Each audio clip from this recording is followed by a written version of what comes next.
So, welcome. Welcome. I am Elvire Rocher, and I will speak about the work we have performed during the last few years with my group about the cholinergic modulation of the visual perception in rodents. So, the work is performed at the School of Optometry at University of Montreal, and it's the first day of spring today, so I would like to share with you the nice picture of the street of Montreal. So I would like to thank the organizer for giving me the opportunity to present the work over this wide audience. And I would like to precise that I have no conflict of interest or no financial relationship with the presentation. Also, this talk will be a review of the published work that we have performed. There is other work coming during the next year, so you are invited to look at it. And there is also a lot of different groups working on the similar subject or the same subject, so they are also doing very exciting research. So I will ask you to not record, film, or reproduce the talk, and don't put it on YouTube. Thank you. So why looking at the visual perception?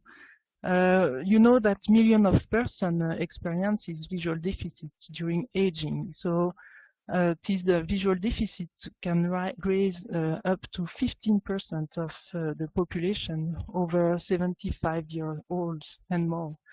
So these visual deficits are due to various ocular or neurological disease like stroke, retinal disease, eye disease, and trauma of the visual path. So it would take an incredible amount of time to try to find a cure for all of these causes of the visual deficit. So in my laboratory, we want to the aim of the research work is to improve the visual capacity by enhancing the cortical function and the residual vision. So the modulation of visual perception then, what is it exactly? So it allows the acquisition of new visual capacity, a finer visual perception, or acquisition of new visual capacity.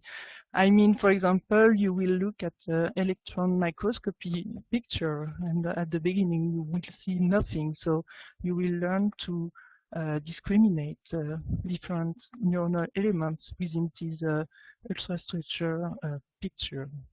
So the improvement of the visual capacity is also due to visual learning. And as all learning, you know, the more you practice the visual exposure, the more you are exposed to the stimulus, the more you will learn and understand the stimulus. It's like practicing a music instrument. You will get finer ear, you will get finer skills. So you need some training. So the modulation of the visual perception need trainings to improve your visual skill. So then at the level of the brain, the visual perception enhancement results of change of the neuronal activity, specifically in the visual cortex and the primary visual cortex. So let me remind you how the visual system is working. So when you get an image, the image will be captured by the retina and will be sent to the visual cortex, or V1, through the dorsal geniculate lateral nucleus. And in V1, there is neurons responding to specific attributes of the image, of the scene. For example, the neurons will respond to the location of the image within the visual field. For example, some neurons will respond to image stimulus located within the upper right corner or the bottom left corner. So not all the neurons respond to the same stimulus. Also, they will respond to different contrast intensity. Some neurons will respond to high contrast images. Other neurons will respond to low contrast intensity. Orientation is also an attribute that neurons will respond to. So some neurons will respond to vertical stimulus, others will respond to horizontal stimulus. The direction also, if the stimulus is moving, the different visual neurons will respond to different moving stimuli. So the spatial frequency is also an attribute of the image for which the neuron develop selectivity. So V1, it's important to understand that V1 is the first integration level, and some information, visual information, will then further analyze and process within higher cortical areas and through a dorsal pathway, which is the where pathway, or a ventral pathway, which is the what pathway. In this pathway, the neurons will analyze the characteristic of the object or the identification of the object. So to get visual perception improvement, you have to change the activity of the neuron within V1 to prioritize certain type of information, and also you have to get long-term changes because training and you want to get a stable perception, so you have to get long-term change in the visual activity. So then what will modulate the activity of V1 neurons? The first example, for example, it's the attention. The top-down, and especially the top-down attention from the higher cognitive areas like the prefrontal cortex.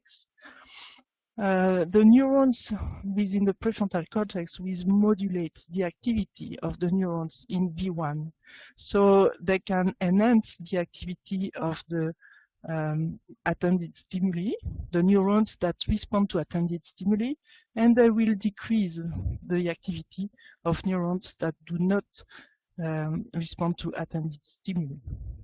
So, for example, if you want to focus on the Mona Lisa faces on this image and not Leonardo da Vinci, the prefrontal cortex will modulate the neuron responding to this face.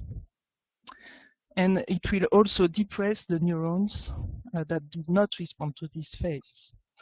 So there is another way to modulate the cortical activity of these V1 neurons. It's the neuromodulatory system. So the neuromodulatory system, they do not carry a specific function like treating visual information or auditive information and so on. They will modulate the activity of the specific system involved in specific function. So the cholinergic system is one of these systems and the one we are really interested in. So I will tell you why very soon. The cholinergic system is very important in terms of modulating the visual cortex activity because it is involved in cognitive functions such as attention, learning, memory, and working memory. So it's, everybody of you probably knows somebody who got the Alzheimer's disease, which is a deficit of the cholinergic functioning within the brain. So the cholinergic system is involved in attentional processes. So for more reading about this subject, you may want to read the reviews from Martin Sarter, for example, to know better about the role of the role of the cholinergic system on the cognition. So then, why does acetylcholine specifically to V1 neurons? if you administrate the acetylcholine or analogs in the cortical in V1, you can modulate the activity of the neurons, either by enhancing the activity or by reducing the activity of the neurons, depending on the layer, depending on the nature of the neurons. So the action of acetylcholine is very complex, but you can see also different reviews, including the one of Alexander Thiel, which is really recent and very complete. So as a neuromodulatory system, the cholinergic system acts by enhancing the activity of another system, and specifically the sensory system are boosted by the cholinergic system. So there is the pioneer work of Michael Gilgard and Michael Nosenich, who show that by coupling the stimulation of a specific auditory stimulus to cholinergic stimulation, they were able to increase the number of cells responding to the trained stimulus, and so to change the cortical representation maps of the stimulus in the cortex. So it's really interesting, and it shows long-term changes of the auditory perception. So to finalize the introduction about the cholinergic system, you can see here schematics about the microcircuitry within the V1, the visual cortex. So here you have V1. So we are mostly interested by two layers, the layer 2, 3, and the layer 4, because the layer 4 receives the thalamocortical afferents, so the information that comes from the retina, and the layer 2, 3 will send the information to upper cortical areas.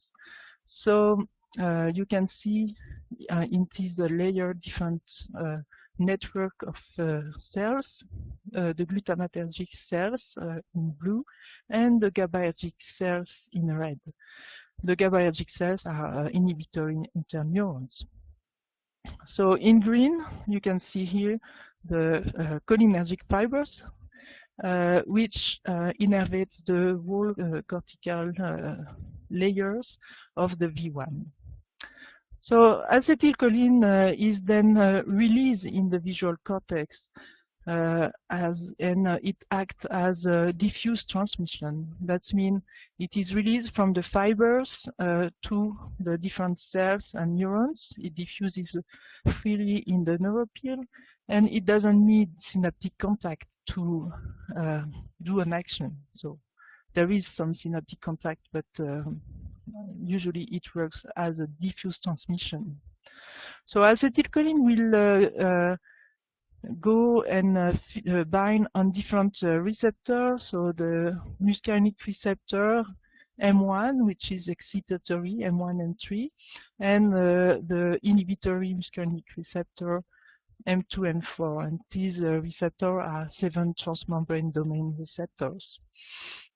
Also, they can bind on nicotinic receptor, which are mostly located on the thalamocortical fibers and in neurons of the layer 1.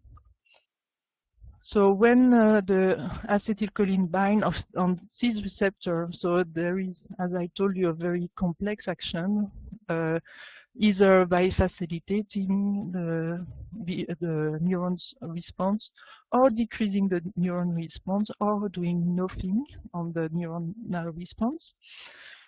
But finally, the acetylcholine increases the thalamocortical input, the strength of the input, and also it plays on the relationship between the cortical cells, you know, the horizontal relationships, connectivity of the cells by depressing or increasing this connectivity.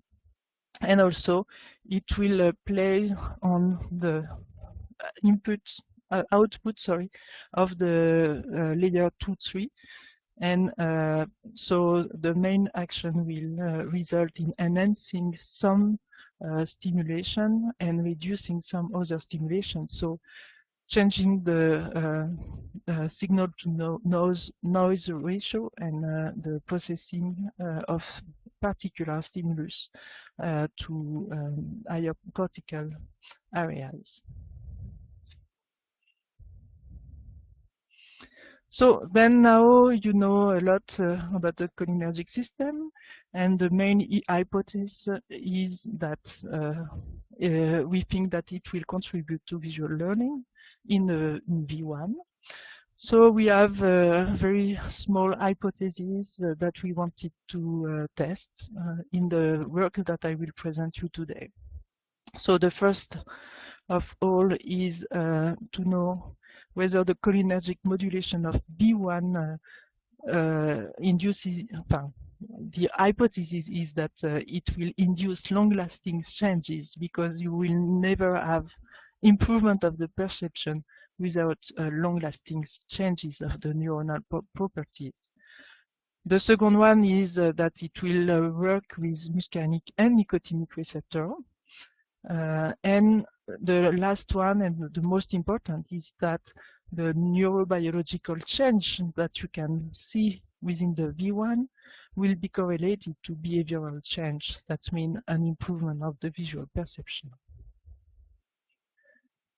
So to investigate these different hypotheses, and I will present a couple of studies, and we will use different methodological approaches. Immunocytochemistry, because we want to analyze the relationship between the different neurons and fibers, the neurochemical nature of the neurons. We'll use also behavior, because we want to measure visual acuity, we want to measure visual perception, and discrimination of the capacity of discrimination of the animals. And also we use electrophysiology, very basic electrophysiology, to measure the change of the level of the activity of the neurons. So I will speak about 3 studies that we have performed and published. And these studies are to see what is the effect of the deficit of the cholinergic neurons in V1. So does people who don't have any cholinergic innervation won't see anything? Does the vision is impaired or not? And the second one is to see whether when you pair the stimulation, sensory, visual stimulation to cholinergic stimulation, do you have long-term effect within the brain?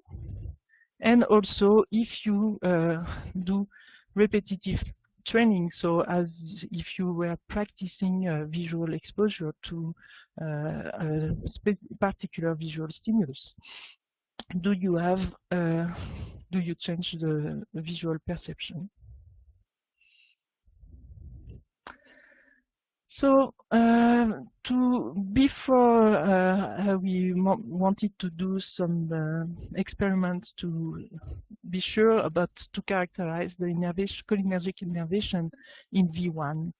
So the cholinergic innervation of the whole cortical mantle arises from the basal forebrain. So the basal forebrain is a structure at the base of the brain, which carries different neurons, nucleus of neurons. For example, the nucleus magnocellularis or nucleus basalis of Meynert, the substantia innominata, septum, diagonal band of Broca. So these different nucleus are organized topographically. So to know which population of neurons send their projections and fibers to the visual cortex, we did perform retrograde tracing studies in which we inject the tracer within V1. As you can see here, V1 is in the occipital lobe, And we visualize the neurons which were labeled. So either here labeled with a blue or a yellow nucleus. That means that the retrograde tracer has been taken up by the projection within V1 and then sent back to the nucleus in the basal forebrain. You can see that the neurons are labeled in red, which is a marker for the cholinergic cells, the cholinacetyltransferase. So on this different coronal section of the rat's brain, we located the position of the neurons within the basal forebrain, and it is represented as the little black dots here. And you can see that these cells are mainly located within the horizontal lump of the diagonal band of Broca, and also a little bit on the substantia innominata. So the neurons that project to V1 are located in this nucleus, HDB, and when we will have to manipulate the cholinergic input to V1, we will target this nucleus, either to stimulate it or to decrease the activity. So the cholinergic innervation of the cortex is also very dense. You can see it on this confocal microscopy section and photographs. The cholinergic fibers are in green. You can see also a nice interneurons, but the cholinergic interneurons in the cortex are no more than 10% of the different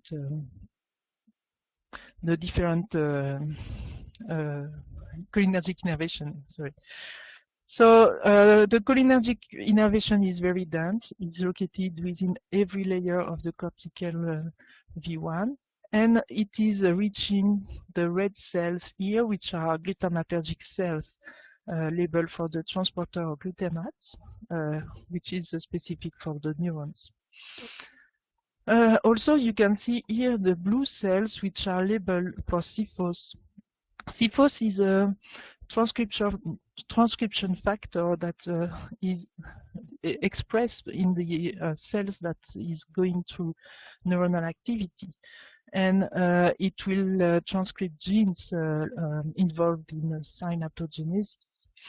So you can see here that the glutamatergic cells, if you look at the arrows here, the glutamatergic cells that are activated during visual activation, visual stimulation, are innervated by cholinergic system fibers. So the fibers are able to modulate the activity of these cells which respond to visual activation. So that's fine. We have cholinergic fibers innervating glutamatergic cells and so on.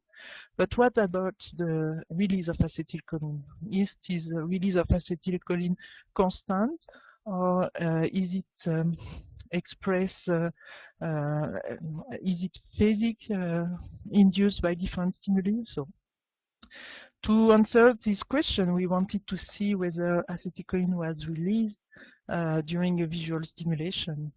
So for that, we did insert a microdialysis probe within the visual cortex, and you can see here on this crazy violet section the location of the probes. And the probes is perfused with extracellular fluids, and the extracellular fluids will be collected, and the acetylcholine will be assayed by HPLC. So during the visual stimulation, as you can see here, showed by these arrows, there is increase in the level of the acetylcholine release, which drop down very fastly to the baseline. So the first thing is that the release of acetylcholine induced by visual stimulation is phasic, so it is triggered by visual stimulation, and it will stop very rapidly. The second thing to notice is that when you implant a probe in the prefrontal cortex, so we did a double implantation, there was no increase of the acetylcholine release in this cortex. So that means that the release of acetylcholine is very specific of the modality involved, and it's not released over the whole cortical mantle, generalized, or which induce the neuronal activity as in the paradoxical sleep. Sorry. So it's really selective of the visual neurons, of the neurons which are activated. So then, knowing that, we wanted to know first what does the lesion of the cells projecting to the V1 on the visual discrimination performance, and also on the activity of the neurons in V1. So we did the lesion of the fibers, as I will show you here. So in the upper panel in A and B, oops, sorry, it represents a microphotograph of the cholinergic fiber. In A, it's the control animal, and in B, it's the lesion animal. So we did inject toxin within the V1, IgG saporin, which is specific for the cholinergic fibers and the cholinergic neurons from the basal forebrain. So as you can see in B, the lesion of the cholinergic innervation of the V1 is very 90% impairment. So when you do the control, when you do a visual stimulation on the animal, and you want to see the activity of the neurons within V1, you can see in C that there is an increased number of neurons expressing the CFOS. So maybe you don't see it very well, but there is a lot of different black dots, and these black dots are not dust in the tissue. It's cells, visual cells that are excited by the visual stimulation and express CFOS. And when you do IgG saporin lesion, so there is no more cholinergic fibers in V1. So in D, you can see that there is no more expression of CFOS in V1. Also, when you block the muscarinic transmission by giving scopolamine to the animals, you block also this expression of CFOS. So that means the cholinergic innervation is very important for the expression of CFOS in V1. So I have to say that this expression of CFOS is not only the activity of the cells, because I don't think that lasing the cholinergic fibers will stop every activity in V1, but it can be an index also of the synaptogenesis of the cells, of the involvement of the cells in long-term processes, as we will see after. So then, if the activity of the neuron is changed by the lesion of the neurons, does the visual acuity of the animal is changed? Does it don't see well, or have a visual deficit? So as you know, we are using rats, and the rats are not very good for reading different letters on a chart and saying which letters they are able to identify. So there is we use the visual water maze to measure the visual acuity of the rats. So the visual water maze is represented here.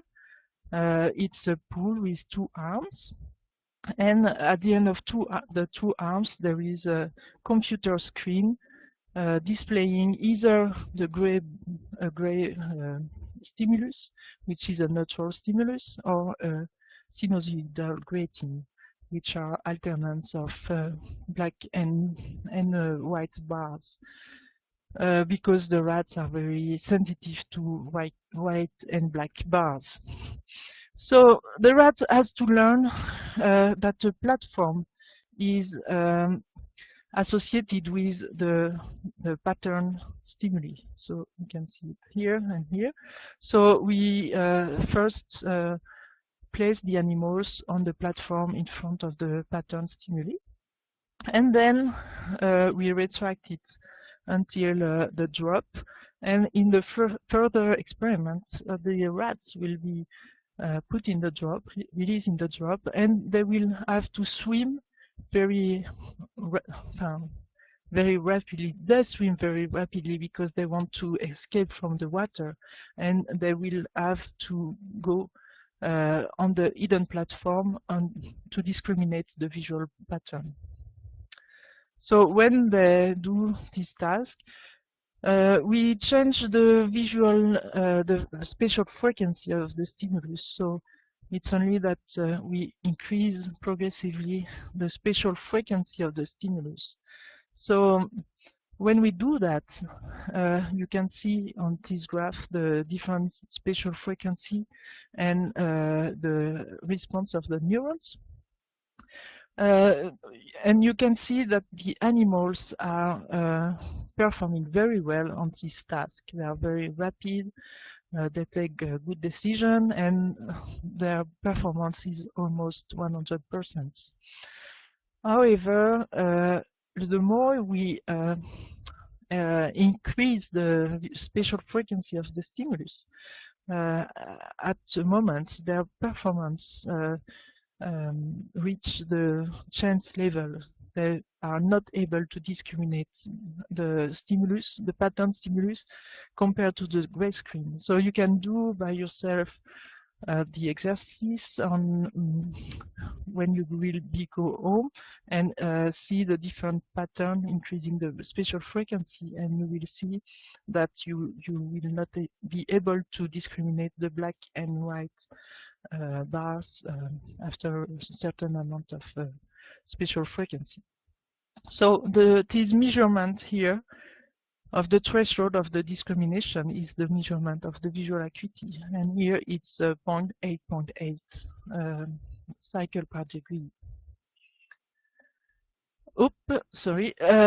Just to let you know that when you observe the sham animals and the lesion animals who have the cholinergic deficit, you don't see any changes between the two groups. That means that animals who don't have cholinergic innervation of V1 are not impaired visually. They have no visual deficit, which is good news for Alzheimer patients, so they don't lose their visual acuity when they lose the cholinergic innervation of V1. So, however, if the same animals are taken and further processed for a new discrimination task, which is now a discrimination of orientation, so the animals are to find the platform hidden on the oblique stimulus.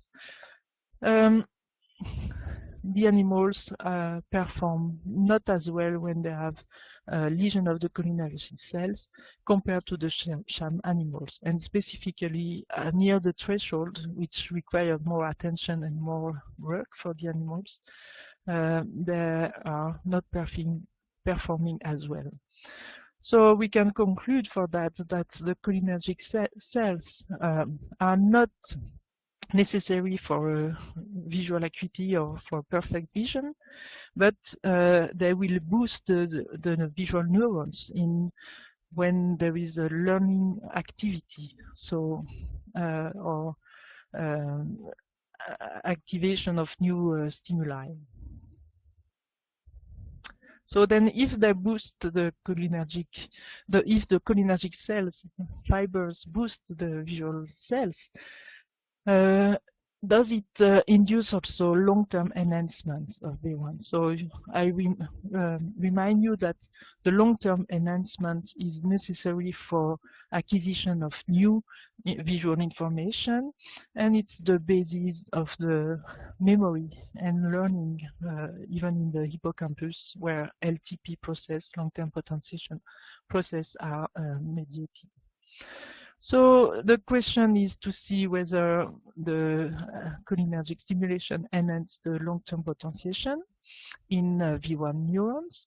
And we record the evoked potential within V1 by only inserting an electrode in V1 and measuring the electrical response to stimulation by a grating, sinusoidal grating. And the evoked potential are the sum of 20 stimulation difference. So the traces of an evoked potential look like this one. In black, it's the control animals. In red or green or yellow, sorry, it's the animals who receive also cholinergic stimulation.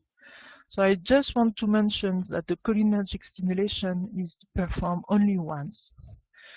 So we have a baseline measurement of the evoked potential, and then we perform a coupling of the cholinergic stimulation to the visual stimulation, and then we perform only visual stimulation. So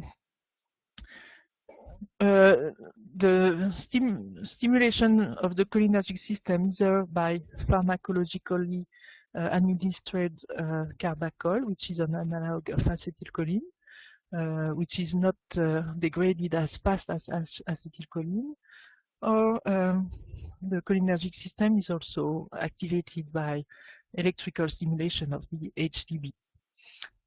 So both results, both paradigms result in enhancement of the visual evoked potential amplitude, and the amplitude is measured by the differences between the two peaks of the evoked potential. So, and you can see that the improvement, the increase of the amplitude of the visual evoked potential lasts at least 5 to 6 hours, and we did stop the experiment after 6 hours.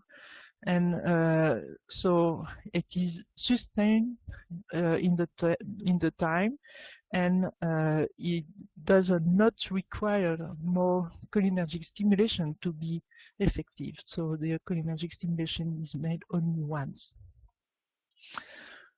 Very briefly, we wanted to know if this long-term enhancement of the visual evoked potential were done by muscarinic receptor or nicotinic receptor or NMDA receptor, which are involved in long-term potentiation. We did perform the same experiments by blocking the muscarinic receptor. So you can see here that the enhancement of the visual evoked potential is abolished by the muscarinic receptor blockade. It's also abolished by the nicotinic receptor blockade by mecamilamine, which is non-selective for the nicotinic receptor. And it is also abolished by NMDA receptor blockade. So all these mechanisms are necessary to enhance the activity of the neurons in V1 by the acetylcholine. So then if when you do one coupling of the cholinergic system with the neuronal activity, visual activity, if it induces long-term effects, what does happens when you stimulate many times, you do many times this pairing, as you will do a practice of a sport or practice of a music instrument. So when you practice your visual capacity and couple it with the cholinergic system, what do you see? So do you expect improvement of the visual perception? It will be very great. So we did perform a new task. We used the visual water maze to measure the visual acuity. And so we do a first measurement of visual acuity. Then we either implant electrode in the HDB in order to stimulate the HDB or do the lesion of the fibers. We perform a visual training of the animals, coupled or not with the visual cholinergic stimulation. And then we measure once again the visual acuity. So we will compare pre and post visual acuity. And also we measure the VEP, the evoked potential, and the perfusion. We perfuse the animals to do immunocytochemistry to see the nature of the cells involved. So the training paradigm is the exposure to an oblique pattern, 30-degree patterns. So why do we want to study an oblique pattern? In fact, it is known that the rats are more sensitive to either vertical or horizontal patterns. Why? Because they are living underground, so they will have no too much different stimulus. So when we measure the visual acuity for an horizontal patterns, for example, you have quite a good visual acuity for rats. Yeah.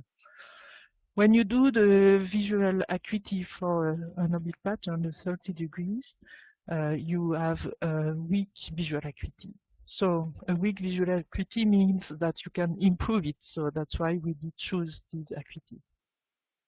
So we did the exposure of the animal to this pattern 10 minutes daily during 14 days. And we did pair it or not with electrical stimulation of the HDB. So the effect of the visual training paired with cholinergic system stimulation is very clear. So there is only one group who improved their visual acuity after the training. It is the group of rats which were trained with cholinergic stimulation, or HDB electrical stimulation. All the other groups, the control animals, which were exposed to a gray screen, the visual animals which were not stimulated for the HDB, or the animals which were stimulated only for the HDB, did not show any improvement of their visual acuity.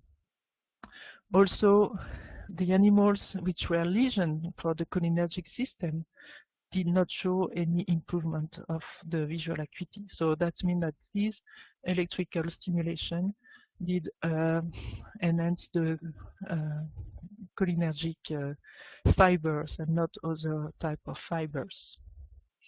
So it's very exciting as a result, and there is something more that we can deduce from this experiment, is that the enhancement of the visual acuity is also specific to the pattern, the stimuli, the stimulus that we have used. For example, you can see that when you perform the visual acuity with 13 degrees, you improve the visual acuity. But if you do the test with an oblique pattern which is symmetrical to the 30 degree, you do not improve the visual acuity.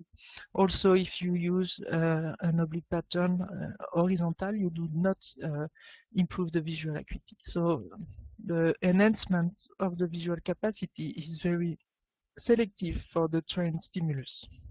And it's important to know that it doesn't transfer to other attributes. Finally, does this effect is correlated to change in the neurons efficacy?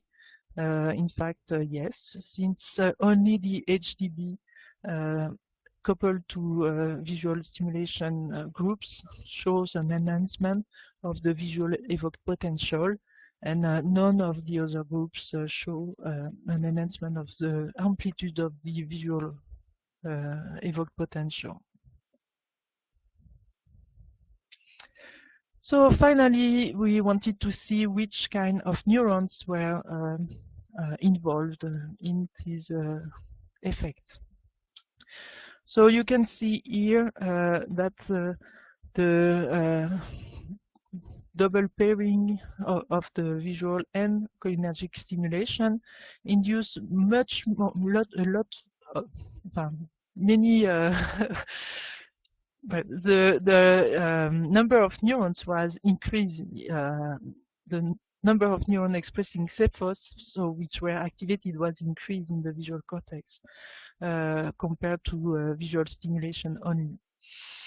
The neurons also were stained for Cephos, were also stained either for GABA, so there was GABAergic cells activated by the visual stimulation plus cholinergic stimulation, or there were also glutamatergic cells.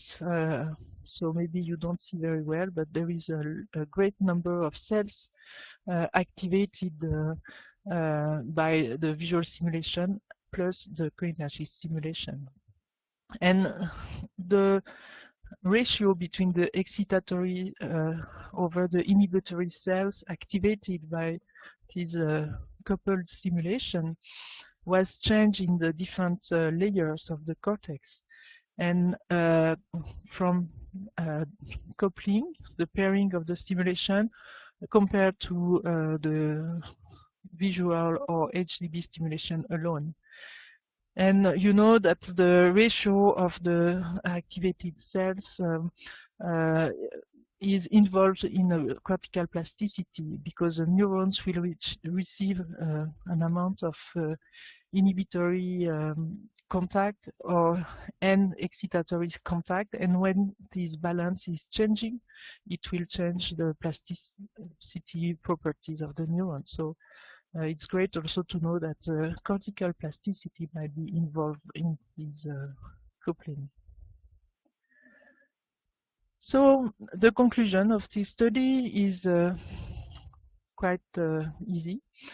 So when you do a visual simulation only, you have a little improvement of the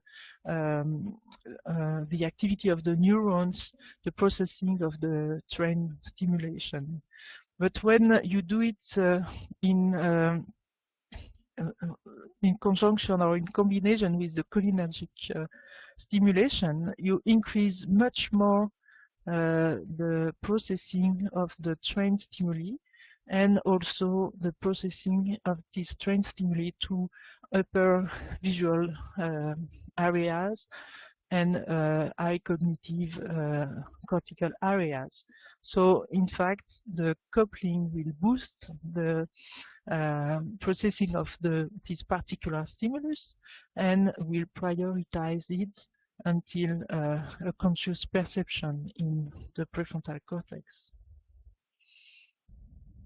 So the cholinergic system is able to enhance visual performance by modulating V1, which includes change in the V1 response in amplitude and in quality also, change in the neuron selectivity, as some neurons will respond either more efficiently for the oblique pattern, or more neurons will respond for this pattern. They will change or adapt their selectivity, their property. The mechanisms are very similar to long-term potentiation, and we think that it induces also synaptogenesis, since Cephos is expressed, and it's the first step to expression of different genes for the synapse plasticity, and it involves muscarinic and nicotinic receptor. So the coupling of the visual stimulation to the cholinergic stimulation in a training paradigm could be used to improve the visual perception. So this work was done by a lot of talented students in my lab, as well as different member of the lab, and it is supported by different organisms, financial organisms, the Canadian Institute of Health Research, the Canadian Council for Research, the Vision Network from the FRQS, which is the Fonds de Recherche du Québec, and University of Montreal, and the group of recherche en sciences de la vision of the University of Montreal. So I am open for your question. Thank you very much for your attention.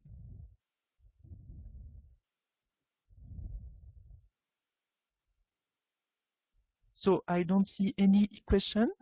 I am still on air.